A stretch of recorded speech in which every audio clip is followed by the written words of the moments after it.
자, 오늘부터 한번 열심히 요한계시록을 여러분과 함께 묵상하려고 합니다.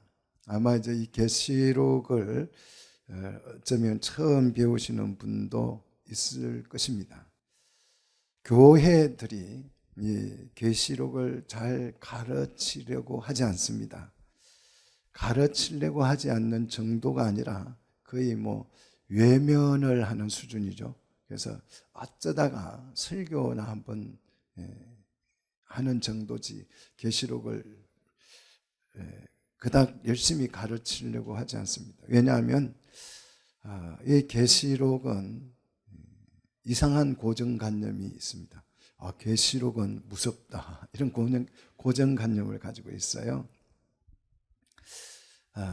평신도 또 목회자 할 것 없이 계시록 하면 겁을 먹습니다. 계시록은 잘 몰라, 어려워, 너무 난해, 심지어 좀 무서운 책, 이렇게 정평이 나 있습니다. 그래서 계시록을 이렇게 맨정신으로 읽으면 혹시 심장마비 걸리면 어쩌나, 이런 생각을 하고 있기 때문에 계시록을 교회들이 잘 설명하거나 설교하려고 하지 않습니다. 그래서 접근 자체, 계시록의 그냥 접근 자체를 하고 싶지 않는, 어떤 분은 평생 살면서 아예 계시록은 설교를 한 번도 안 하고 목회를 마치는 사람도 있고요. 우리가 존경하는 켈빈 할아버지는 계시록을 추석하다가 포기했습니다. 켈빈 계시록을 추석하다가, 다른 거는 다 성경을 추석했는데 요한계시록 하다가 그만뒀어요. 이만큼 켈빈이 그렇게 했으니까 이제 그 켈빈의 후예인 우리 주의 종들이 계시록을 웬만하면 설교하지 않고 살짝 피해 가려고 합니다. 복음이 충분하게 이해가 안 되면 사실 계시록은 너무 어려운 책이지요. 그래서 이렇게 목회자들이 계시록을 설교하지 않다가 보니까 성도들은 더 부담스럽죠. 계시록을 아예 그냥 쳐다도 안 보고 싶어 하죠. 그런데 우리가 말씀을 모르면 사단의 밥이 되기가 쉽습니다. 이게 실제 그렇습니다. 대부분의 이단들은 전부 다 뭘 중심으로 얘기합니까? 요한계시록을 가지고 얘기해요. 사람들이 모르니까 이것 가지고 장난치고 거짓말하고 다 해도 모르니까 반박을 못해요. 그래서 교회가 계시록을 제대로 가르치지 않으니까 이단들이 이걸 가지고 장난질을 너무 많이 쳐요. 하도 이단들이 계시록을 가지고 얘기를 많이 하고 떠들다가 보니까 계시록을 강해하면 좀 이상하게 보일 정도예요.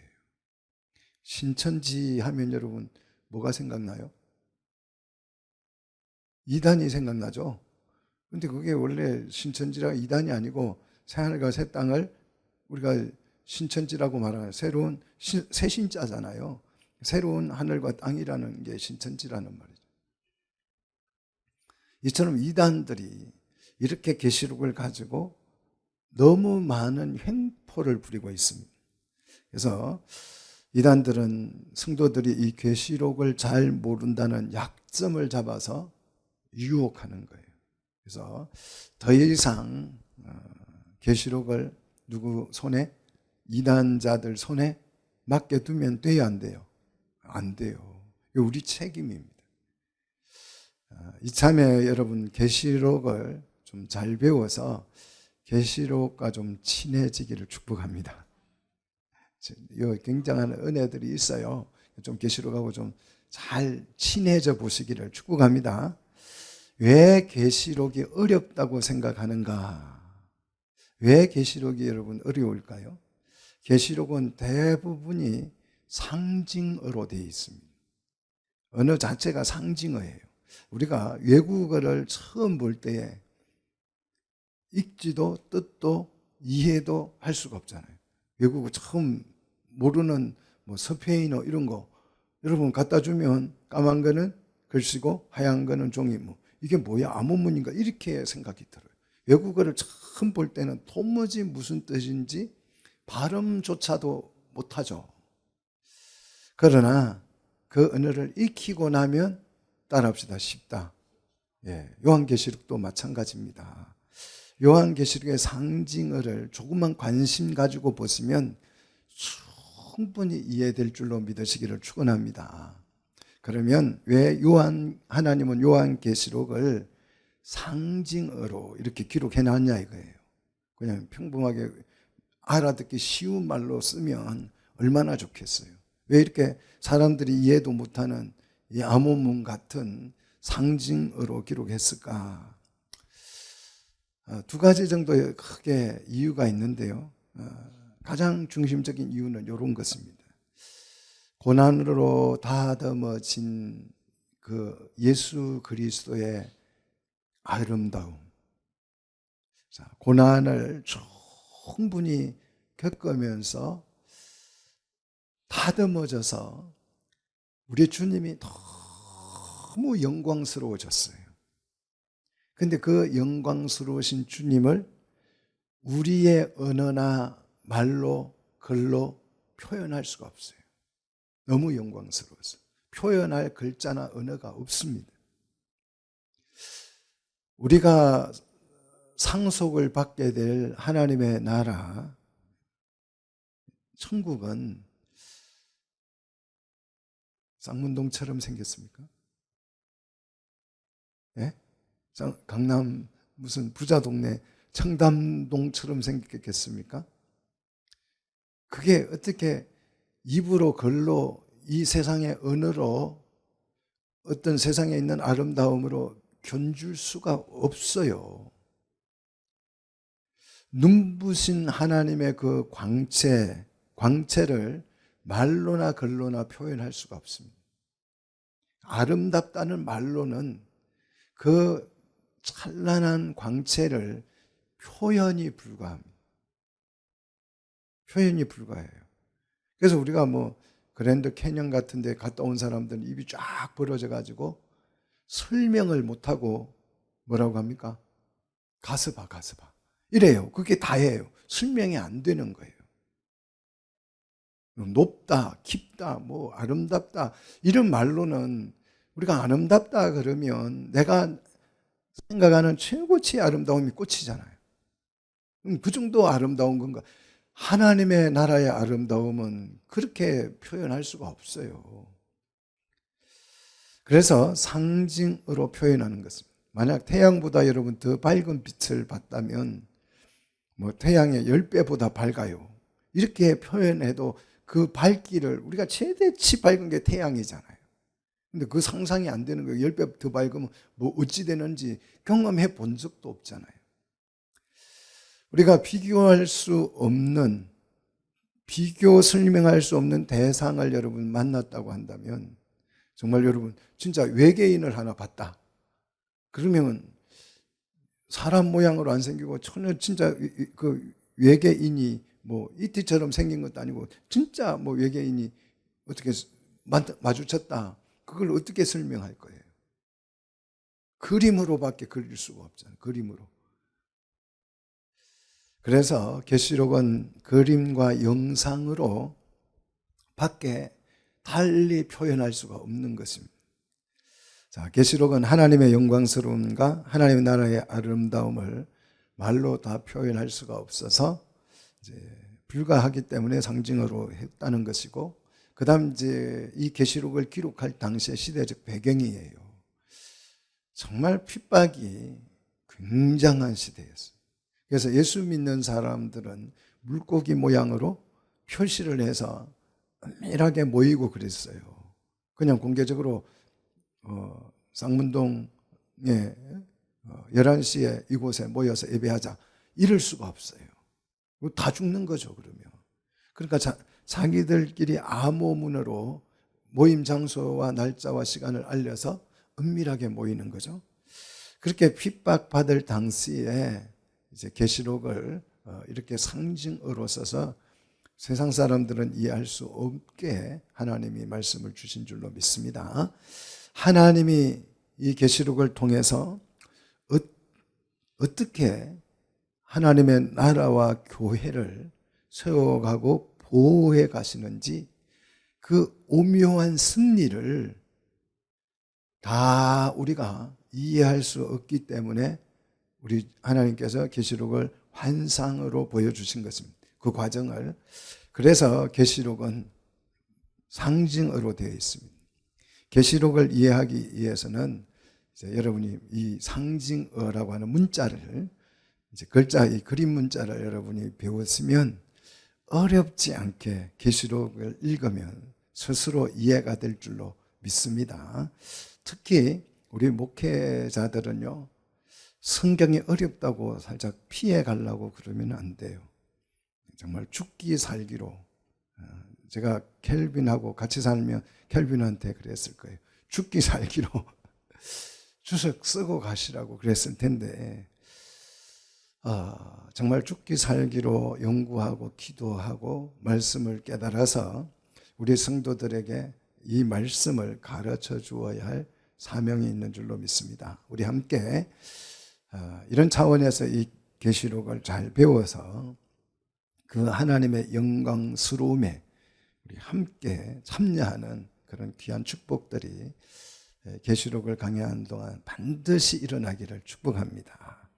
자, 일단 계시록을 이해하기 위해서 오해를 푸셔야 합니다. 고정관념을 먼저 깨셔야 합니다. 자, 그래서 제가 한 7가지를 그 고정관념을 설명하겠습니다. 첫째는 계시록은 무작정 어려운 책이 아니라 따라합시다. 쉬운 책이다. 이 고정개념을 깨셔야 돼요. 어렵다고 생각하면 어려운 거예요. 그런데 쉽다고 생각하면 성령이 역사하실 줄로 믿습니다. 자, 계시록이 얼마나 쉽냐 하면 계시록은 숫자 7만 알면 절반은 이해한 거예요. 숫자 7. 숫자 7만 알면 절반은 이해한 거라니까요. 자, 계시록에 이 7이라는 숫자가 정말 많이 등장을 해요. 얼마나 많이 등장하는지 우리가 빨리 한번 체크를 해봅시다. 자, 계시록 1장 4절에 보니까 일곱 교회가 나오죠. 그죠? 4절에, 그 다음 1장 12절에 금초대 좀 부지런히 찾아주십시오. 그 다음 1장 16절에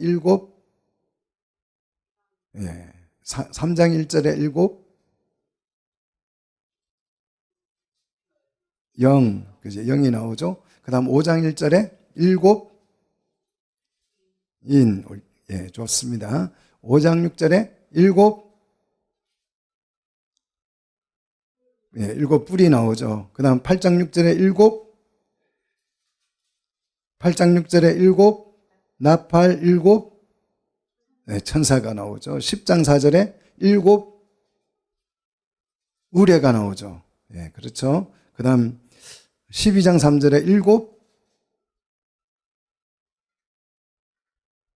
12장 3절에 7 멸루간, 그죠? 15장 1절에 15장 1절 7 재앙, 16장 1절에 7 대접, 7 대접, 17장 3절에 7 머리, 7 머리가 나오죠. 17장 9절에 7 산. 자, 17장 10절에 7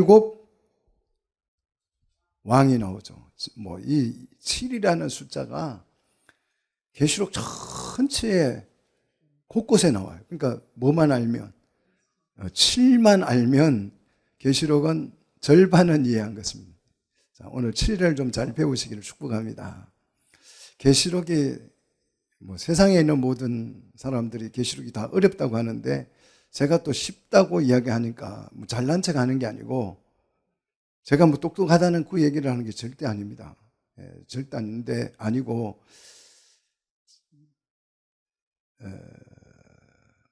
제가 계시록은 쉽다라고 하면 쉬워지는 게 아니에요. 그렇죠? 내가 쉽다고 주장한다고 해서 계시록이 쉬운 게 아니잖아요. 제가 쉽다라는 말은 제 개인적 소견이 아니고 성경에 근거한 말이에요. 저는 그냥 벌말을 하지 않습니다. 설교 시간에.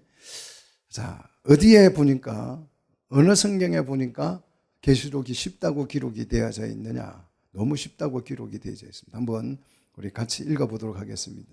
자, 22장 10절.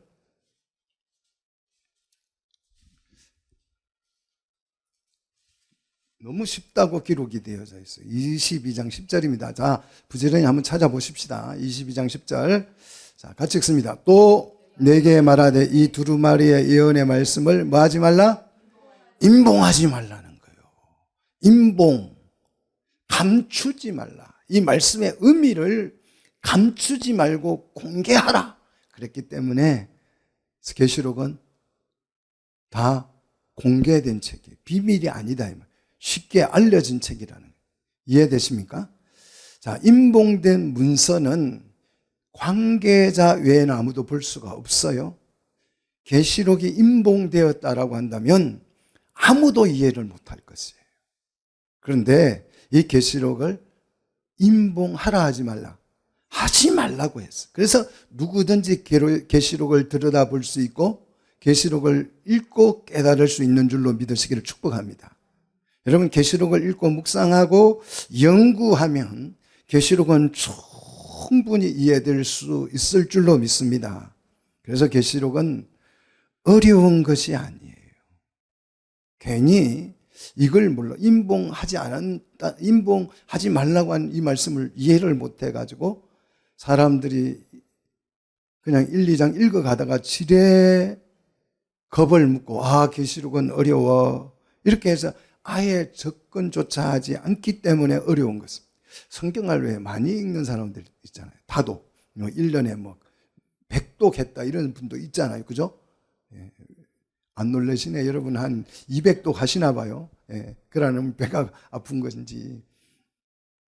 다독하시는 분들은요. 저는 그분들이 너무 신기해요.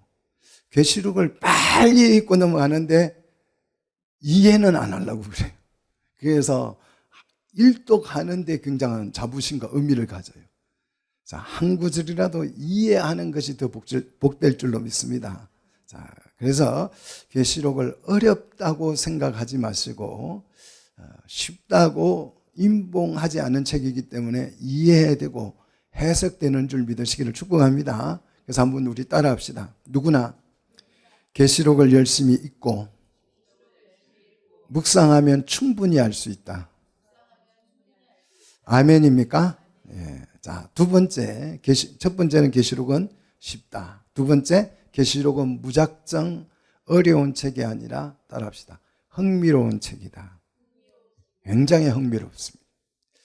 자, 우리 같이 한번 성경을 체크해 봅시다. 1장 1절에 반드시 속히 될 일이에요.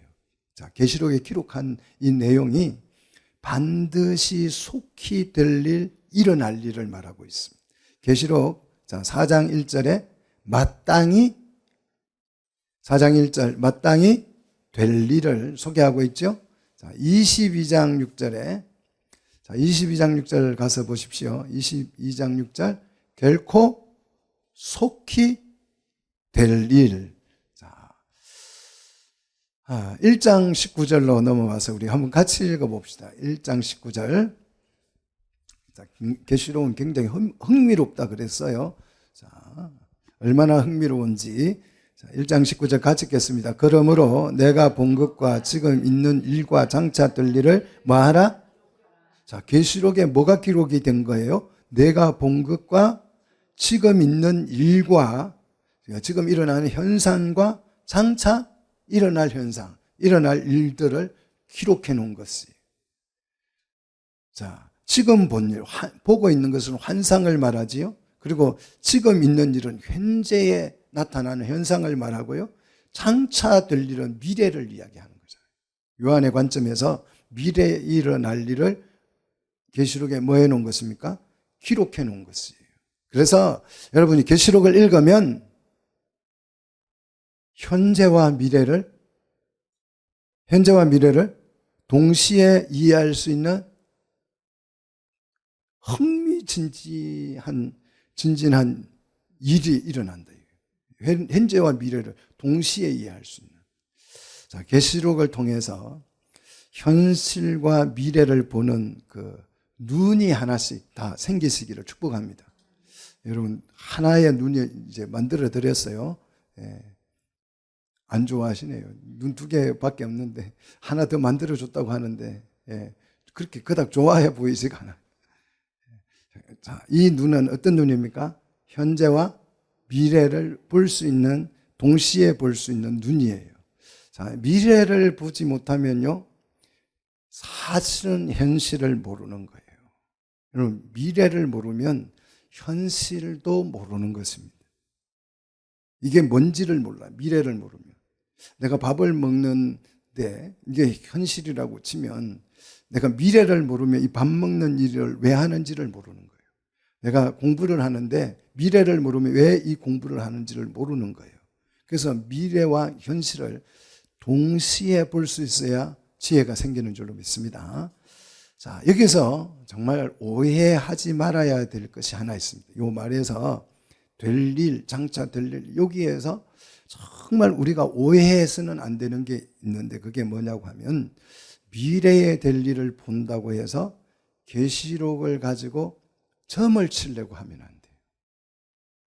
점을 쳐보려고 하면 안 됩니다. 많은 사람들이 계시록을 가지고 점을 치고 싶어 해요. 자, 미래에 될 일을 하나님이 보여주셨기 때문에 미래를 보고 지금 미래는 어떻게 될 거야 하고 미래를 점치고 싶어 합니다. 그래서 이 미래를 이렇게 점쳐보면 굉장한 호기심이 생겨요. 그래서 계시록을 가지고 이단들이 생기는 것입니다. 미래에 막 이렇게 일어나. 이렇게 하면서 점을 쳐가지고 굉장히 설득력 있게 미래에 대한 그런 사실들을 막 폭로하면 사람들이 와, 맞네. 이렇게 해가지고 유혹에 빠지는 거죠. 자, 계시록은요, 미래에 관한 일을 보여주시지만 미래를 엿보는 책이 아닙니다. 잘 아셔야 돼요. 미래를 통해서 현실을 파악하는 책이에요. 믿습니까? 자, 오늘 미래의 사건을 통해서 오늘을 점검하는 책이 계시록이에요. 이걸 잘 이해하셔야 계시록이 우리 삶에 유익할 줄로 믿습니다. 자, 학생이 문제집을 푼다고 생각해 봅시다. 문제집을 이렇게 푸는 것이 현실이라고 우리가 가정을 할 때에 이제 문제를 다 풀고 나서 뭐 합니까? 답지를 보고 이 답이 맞는지 틀린지 확인하잖아요. 틀렸으면 오답을 찾아내서 체크하고 그걸 고치잖아요. 그러면 그게 뭐가 돼요? 실력이 되는 거잖아요. 계시록은 미래를 점치는 책이 아니라 답지를 가지고 현실을 뭐 하는 거예요? 체크하는 책이에요. 계시록을 통해서 오늘이 이해되기를 축복합니다. 지금 내가 이해되기를 축복합니다. 미래의 사건을 통해서 현재 교회의 실상이 이해되기를 축복합니다. 그래서 옳고 그른지를 판단할 수 있는 거예요. 자, 조금 이게 좀 어렵다라면 이렇게 생각하면 쉽습니다. 학생이 먼저 답지를 다 읽어요. 먼저 미래를 다 읽고 이제 답지가 미래라고 생각하면 미래를 다 읽고 1번에 답이 3번이에요. 그럼 그 3번을 가지고 문제를 유출을 하는 거예요. 말이 됩니까? 문제를 자기 상상을 하는 거예요. 문제가 이 문제는 이런 문제일 거야. 그래서 끼 맞추는 거죠.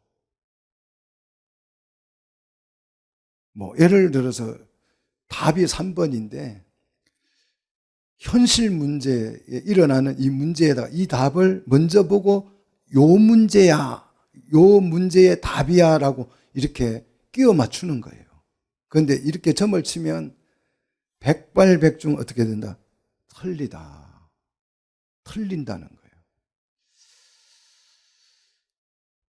계시록으로 미래를 점치려고 하는 사람은 다 이단입니다. 미래를 예측하고 하면 전부나 지금까지 빗나가지 않은 사람이 한 사람도 없습니다. 계시록을 통해서 미래를 파악하고 잘못된 부분을 교정하는 것이에요. 계시록의 역할이 우리의 미래는 고정되어져 있는 줄로 믿으시기를 축복합니다. 미래가 왔다 갔다 하지 않아요. 딱 정해져 있어요. 그래서 바울은 그 표대를 향하여서 표대가 왔다 갔다 하면 골치 아프잖아요. 표대는 정해져 있는 것이죠. 그런데 미래를 가지고 점치는 사람들은 이 표대가 시대마다 막 달라져요.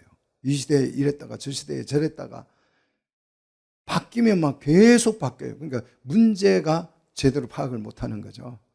자, 계시록은 예측하는 책이 아니라 따라합시다. 현실을 파악하는 책이다. 자, 이 계시록을 보면 지금 내가 정확하게 현실 교회가 정확하게 드러날 줄로 믿습니다. 그러면 잘못된 것은 회개하고 고치는 거예요. 그죠? 교정하는 거예요. 미래를 보고. 자, 오늘 우리는 신앙생활을 어떻게 해야 할지를 계시록을 통해서 보고 방향을 바로 잡는 것입니다. 자, 이것이 계시록을 우리에게 주신 하나님의 이유인 줄 믿습니다. 자, 계시록은 흥미진진한 책이다. 할렐루야.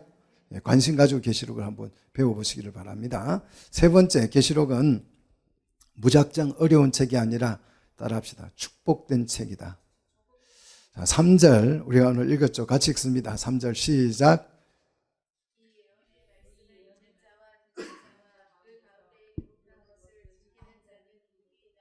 복이 있나니 그랬어요. 어떤 사람이요? 이 말씀을 읽는 자, 듣는 자, 그 가운데 기록한 것을 지키는 자가 복이 있다. 이 복은 행복을 말합니다. 누가 행복하냐? 계시록을 읽고 듣는 사람이 행복한 것입니다. 자, 오늘 읽고 들으면 행복하게 될 줄로 믿습니다. 이것을 또한 기록한 것을 지키면 행복할 줄로 믿습니다. 왜 이게 복이 되느냐 하면 때가 가깝다 그랬어요. 여기서 때는 무슨 때일까요? 예수님이 다시 오실 때를 말하죠. 자, 그래서 여러분이 계시록을 듣기만 해도 행복할 줄로 믿습니다. 네, 오늘 듣기만 해도 행복한 게 아니고 듣기만 하니까 잠만 오는 것 같아요. 주무세요, 잠 오시는 분은. 신랑 때문에 잠을 못 잤으면 자야지요. 지키는 자가 진짜 행복해질 것입니다. 이 사실은 계시록이 끝날 때까지 계속 유지가 돼요. 그래서 22장 7절 한번 가서 같이 읽습니다. 자, 22장 7절. 보라, 내가 속히 오리니 이 두루마리의 예언을 말씀을 지키는 자는 행복하리라. 복이 있으리라. 이렇게 계시록을 정의하고 있습니다. 계시록을 읽고 듣고 지킴으로 좀 행복해지십시오. 할렐루야. 꼭 행복해지십시오. 자꾸 행복을 딴 데서 찾으려고 하지 마십시오. 충족이 안 되는 데서 자꾸 행복을 달라고 하면요, 목만 마릅니다. 자, 이 행복의 비결이 있죠. 이 말씀을 듣고 읽고 듣고 지키면 내가 어떻게 된다고요? 행복해진다고요. 할렐루야. 자, 네 번째, 계시록은 무작정 어려운 책이 아니라 따라합시다. 승리의 책이다. 자, 계시록에 이기는 자를 약속하고 있죠. 자, 2장 7절에 이기는 그는.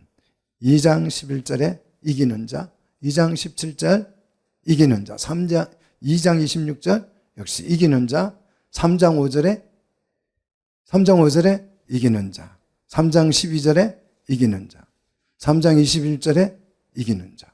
자, 계시록은 무슨 책이라고요? 승리의 책이다. 승리의. 자, 계시록을 읽고 듣고 배우면 뭘 배울 수 있습니까? 승리를 배울 수 있습니다. 계시록을 읽고 듣고 지키면 뭘 배운다고요? 승리를 배운다. 승리. 할렐루야. 승리하고 싶습니까? 계시록을 읽으십시오. 이기는 자가 될 줄로 믿습니다. 그러면 교회가 어떻게 하면 이 말세 시대에, 지금 말세를 우리가 살고 있잖아요. 그죠? 말세 시대에 이 교회가 어떻게 하면, 말세는 상황이 살기가 좋아요, 어려워요? 어려운 거예요. 교회가 좋을 때가 아니고 힘들 때예요, 말세는. 자, 이런 어려운 환경 속에 교회가 어떻게 승리할 수 있는지. 요즘 우리 성도들이 신앙생활 하는 게 어려워요, 쉬워요? 살기는 좋은데 신앙생활은 어려워요. 참 신기하죠? 살기는 굉장히 편해졌어요. 신앙생활 하기는 편해졌습니다. 옛날만 해도 뭐 유교의 영향 때문에 신앙생활 하기가 굉장히 어렵고 조롱받고 핍박받고 요구도 묻고 그러잖아요. 그런데 지금은 누가 그래요? 신앙생활 하기가 좋은데 실제 신앙생활은 쉽다, 어렵다? 굉장히 어려워졌어요. 자, 이런 상황 속에서 어떻게 우리가 승리할 수 있는가? 성도들은 어떻게 말세라고 하는 시대 상황 속에서도 승리할 수 있는지, 승리의 비결을 이 계시록이 우리에게 알려주고 있다. 자, 계시록은 승리의 비결을 우리에게 알려줍니다. 자, 여러분 이걸 잘 배우면 반드시 이 말세 시대에 승리자가 될 줄로 믿습니다. 자, 그러면 계시록은 교회가 승리할 수 있도록 돕는 책이에요.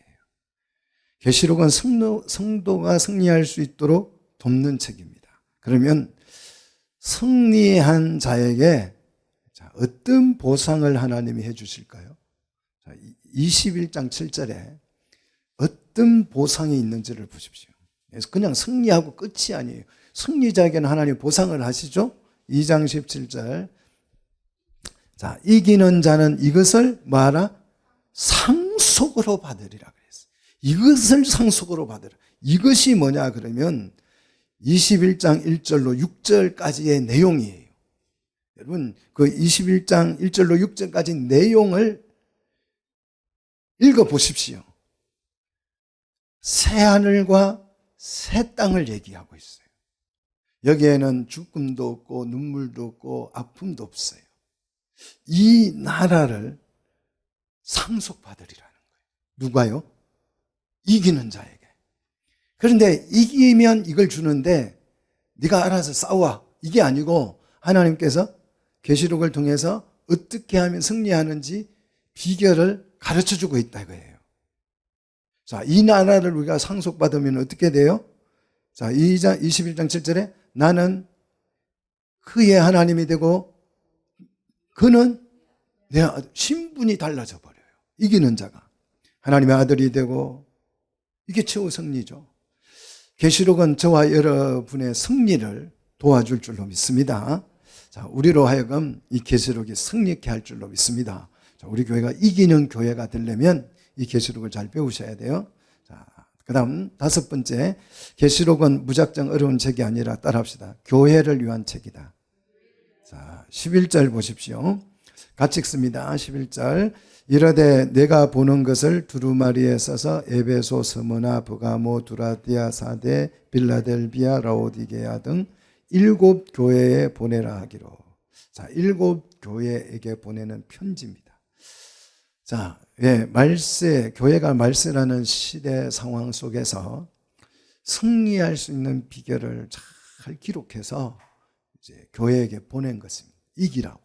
이기라고. 교회는 반드시 계시록 말씀으로 무장을 해야 승리합니다.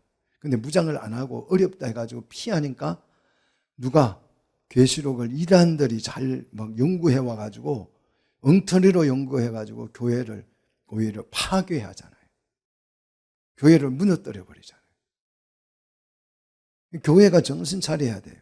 우리는 계시록을 통해서 승리를 배워야 되는데, 제가 한 가지 물어볼게요. 교회의 승리가 뭡니까? 교회의 승리. 어떻게 하면 교회가 승리한 거예요? 이걸 몰라요. 정말 안타깝죠? 교회 막 승리하자, 막 승리는 내 그 실세한. 그럼 승리는 뭐야? 물어보면 승리가 뭔지를 몰라요. 죄 짓지 않고 사는 게 승리인가? 아니면 돈 많이 버는 게 승리인가? 교회 승리가 뭡니까? 예배당을 크게 지면 승리입니까?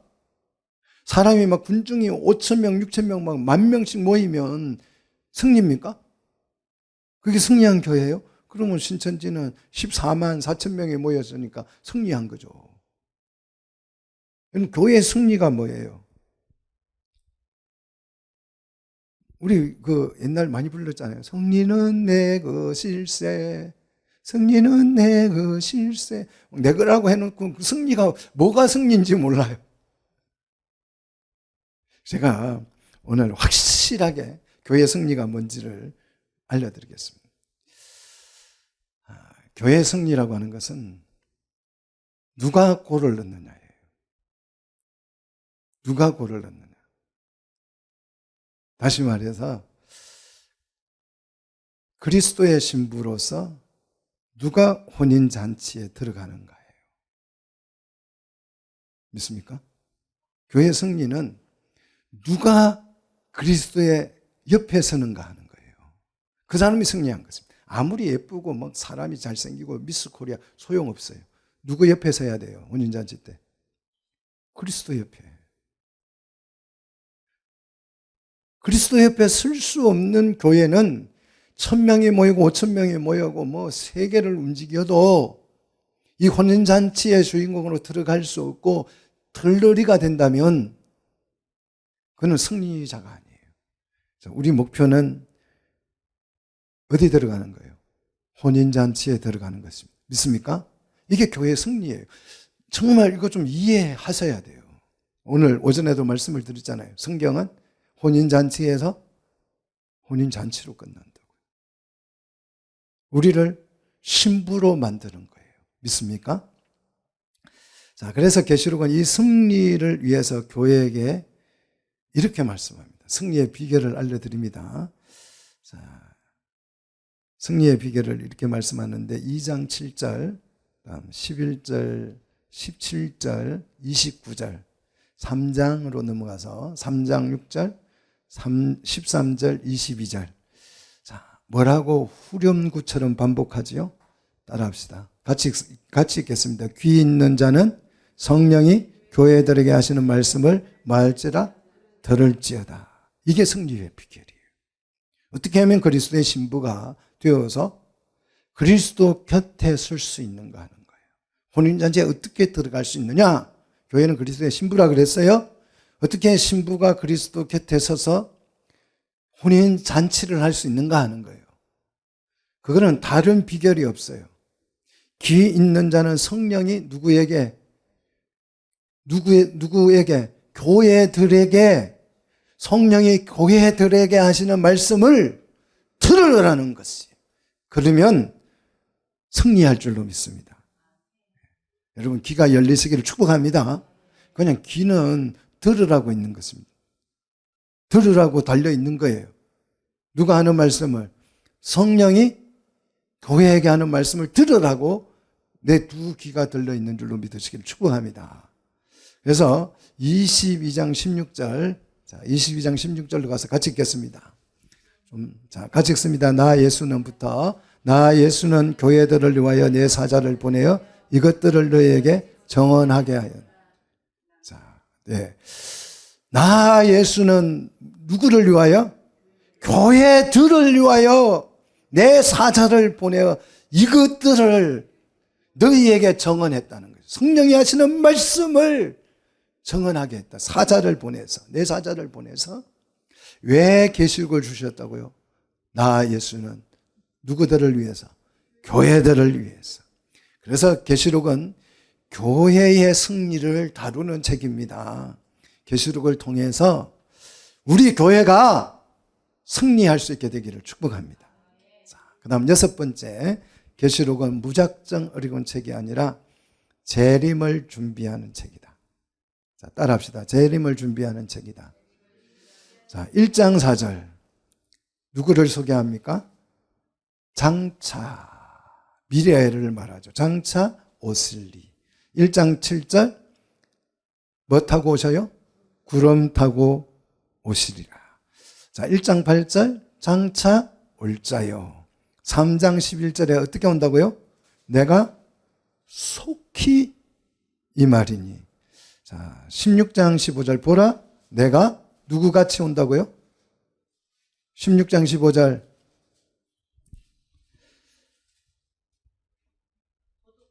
도적같이 오리니. 22장 7절 22장 7절 자, 정신 좀 차려서 부지런히 체크하십시오. 22장 7절 보라 내가 속히 오리니. 22장 12절 보라 내가 속히 오리니. 22장 20절 내가 진실로 속히 오리라. 자, 내가 진실로 속히 오리라 하면 여러분이 이제 답을 말하십시오. 내가 속히 오리라. 여러분 뭐라고 답해야 돼요? 아멘 주 예수여 어서 오시옵소서. 이게 요한계시록의 답이에요. 자, 예수님이 내가 속히 갈 거야 이러니까 요한이 뭐라고 답했어요? 아멘 주 예수여 어서 오시옵소서. 이게 답이에요. 여러분의 답이 되기를 축복합니다.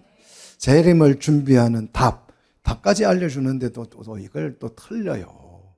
예? 내가 속히 오리라 그러면 조금만 있다가요. 아직 덜 안 돼요. 어떻게 해야 된다고요? 아멘 주 예수여 어서 오시옵소서. 여러분 답을 가르쳐 드렸습니다. 승리의 비결도 알려드렸습니다. 지지 마십시오. 이기시기를 축복합니다. 자, 마지막 이제 7번째. 계시록은 무작정 어려운 책이 아니라 따라합시다. 하나님의 나라를 꿈꾸는 책이다. 많은 사람들이 착각합니다. 천국이란 별도의 우주 공간 은하계 너머에 어디쯤 있는 걸로 착각을 합니다. 그래서 내가 예수를 잘 믿고 숨을 거두면 하늘에서 막 옛날에는 아주 옛날 자동차가 없던 시대에는 막 불말이 따가닥 와가지고 우리 집 앞에 딱 멈추면 길동아 고생했다 타거라. 그러면 이제 타면 또 불말이 탁탁탁탁탁 하고 막 공중으로 날아가서 우주 공간 어딘가에 천국이 있는데 거기에 이제 데려다 준다. 이렇게 생각을 했습니다. 그래서 조금 이제 자동차가 나오고 할 때는 이제 불말은 너무 속도가 느리니까 이제 기차가 온대요. 나는 구원 열차 올라타고서 내가 죽으면 구원 열차가 온대요. 그래가지고 쌍문동 거쳐서 수유리 거쳐서 이제 가요. 저기 해서 태워서 또 어떤 사람들은 또 섬에 사니까 뭐가 와요? 섬에는 기차가 못 다니. 나는 구원 방주. 이제 방주가 와요. 이제 조금 더 시대가 바뀌면 이제 이 기차나 방주는 너무 늦어요. 그래서 뭐가 와요? 죽으면 나는 구원 우주선 타고 하늘날 이렇게 이제 우주선이 온다. 아마 그럴 거예요. 천국은 이미 왔습니다. 예수님 말씀이 이미 왔어요. 그리고 현재 오고 있습니다. 믿습니까? 미래에 온전히 오게 될 줄로 믿습니다. 이게 천국이에요. 이걸 또 여호와 정의는 잘못 이해해가지고 천국이 왔다. 그래서 편말을 딱 붙여놔요. 여호와의 왕국. 이렇게 붙여놨어요. 신천지도 천국이 됐다. 우리가 신천지다. 새로운 하나님의 하나의 나라다. 해가지고 저가 막 신천지라고 막 스스로 막 떠들고 돌아다녀요. 천국은 우리 가운데 이미 왔고 아직 완성되지 않는 줄로 믿습니다. 여호와 정인이나 신천지처럼 왔다고 주장한다고 해서 천국이 되는 게 아니에요. 자, 진짜 천국이 오면, 진짜 이제 천국이 완성이 되면 어떻게 되는가? 답을 아시면 그게 가짜라는 게 보이죠? 자, 답을 제가 알려드릴게요. 진짜 천국이 이제 와 있는 이 천국이 점점 자라서 완성이 되면 어떻게 되느냐? 21장 1절입니다. 자, 21장 1절 같이 읽습니다. 또 내가 새 하늘과 새 땅을 보니 처음 하늘과 처음 땅이 없어졌고 바다도 다시 있지 않더라. 자, 천국이 완성되고 나니까 새 하늘과 새 땅이 있기는 한데, 하늘과 땅이 있기는 한데 처음 하늘과 처음 땅은 어떻게 됐다고요? 없어지고 바다도 다시 있지 않더라. 자, 하나님의 나라 완성이 되면 어떻게 되는지 이해되셨습니까? 근데 이제 요걸 또 잘 못 이해해가지고 이게 새 하늘과 새 땅이 됐다. 처음 땅과 처음 하늘과 처음 땅이 없어졌다. 이걸 또 잘 이해를 못해서 제가 또 성경은 다시 덧붙여서 설명을 해줘요. 항상 오해하지 않도록. 자, 어떻게 이야기하냐 그러면 5절 21장 5절로 가서 새하늘과 새 땅이 됐다는 말이 무슨 말인지 2장 5절에 보충 설명을 하지요. 자, 5절 같이 읽습니다. 보좌에 앉으신 이가 이르되 보라 내가 만물을 뭐하게 한다?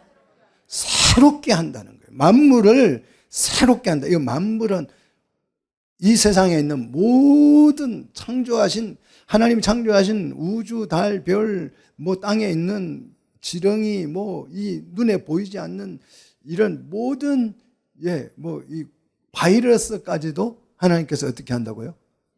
새롭게 한다는 거죠. 이 새롭게 한다는 말은 전대미문.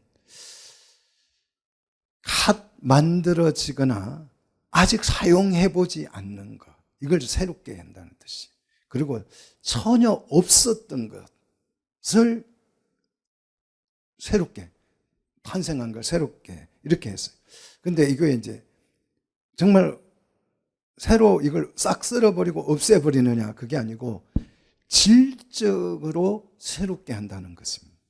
과거보다 더 훌륭한 것으로 만든다라는 그런 의미예요. 자, 우리 예수 믿는 사람은 자, 고린도후서 5장 17절에 그런즉 너희는 새로운 피조물이라 이전 것은 지나갔으니 보라 새 것이 되었도다. 이전 것 없어요? 우리 보고 보라 새로운 피조물이래요. 그 새로운이 바로 이게 만물에도 그대로 적용이 되는 것입니다. 그래서 이 우주 만물이 전혀 다른 모습으로 새롭게 될 줄로 믿으시기를 축복합니다. 그래서 이게 태풍이 오면요 엄청난 피해를 줘요. 근데 새롭게 되면 태풍도 회심해가지고 피해를 안 줍니다. 믿습니까? 바이러스가 오히려 우리를 돕는 역할을 할 줄로 믿습니다. 이게 타락해서 공격적으로 변하는 거예요. 땅도 가시를 내는 것이 아니고 과실을 낼 줄 믿습니다. 네. 자, 새롭게 될 것입니다. 그래서 전혀 새로운 모습으로 만물이 새로워지는데 어떻게 새로워지느냐 하면 21장 23절 자, 한번 보십시오. 21장 23절 같이 읽습니다. 그 성은 해나 달의 비침이 쓸데없으니 이는 하나님의 영광이 비치고 어린 양이 그 등불이 됐습니다. 자, 여러분 그 성은 해와 달이 없어진다는 게 아니에요. 그 비침이 어떻게 된다? 불필요하거든요. 우리가 해가 뜨면 전등불을 어떻게 해요? 끄잖아요. 쓸데없잖아요. 그렇다고 해서 전등을 떼버리는 건 아니에요. 그죠? 이 영광의 빛이 뭐하다는 거예요? 충분하다는 거예요. 그러니까 전등을 끄는 거예요. 비침이 쓸데없다 그래서 비침이 해가 없어진다는 뜻이 아니고 달이 없어진다는 뜻이 아니고 그 빛이 쓸데가 없다. 왜? 하나님의 영광이 빛이기 때문에. 여러분 이 영광이 쫙 말라기에 비치니까 어떻게 돼요? 치료하는 광선이 막 임해가지고 송아지처럼 회복이 돼가지고 뛰잖아요. 이 영광이 이런 거예요. 그러니까 이게 어떻게 말로 표현할 수가 없어요. 암도 레이저를 쏴서 막 암을 공격해서 하는데 이게 너무 다른 좋은 것까지도 파괴를 해가지고 암 치료받으면 힘들잖아요. 근데 하나님의 영광에 비찬 이 나쁜 것을 어떻게 합니까? 도려내버려요. 전혀 피해를 주지 않고 우리 회복을 시킨다 이거예요. 이 영광이 365일 비추는 거예요. 그러면 아픈 것도 병드는 것도 늙는 것도 없어질 줄로 믿습니다. 어린 양이 등불이 돼요. 등불은 인도하는 역할을 하잖아요. 사물을 판단하고 옳고 그런 걸 판별하는 역할을 하잖아요. 그래서 잘못되지 않는다 이거예요. 자, 이 나라를 우리는 일컬어서 뭐라고 불러요? 천국이라고 불러요. 이 천국이 이기는 자에게 상속해 준다고요. 소유가 될 줄로 믿습니다. 그 나라를 소유하기까지 우리는 승리자가 돼야 돼요. 자, 교회 승리는 뭐라고요? 혼인잔치에 신부의 자격으로 들어가는 거지. 이게 교회 승리입니다. 믿습니다. 자, 이 승리, 우리 성도의 승리는 바로 이것입니다. 그래서 이제 이 계시록을 다 배우고 나면 혼인잔치에 들어서게 될 줄로 믿습니다. 그래서 하나님의 나라를 상속할 줄로 믿습니다. 우리 기도하겠습니다.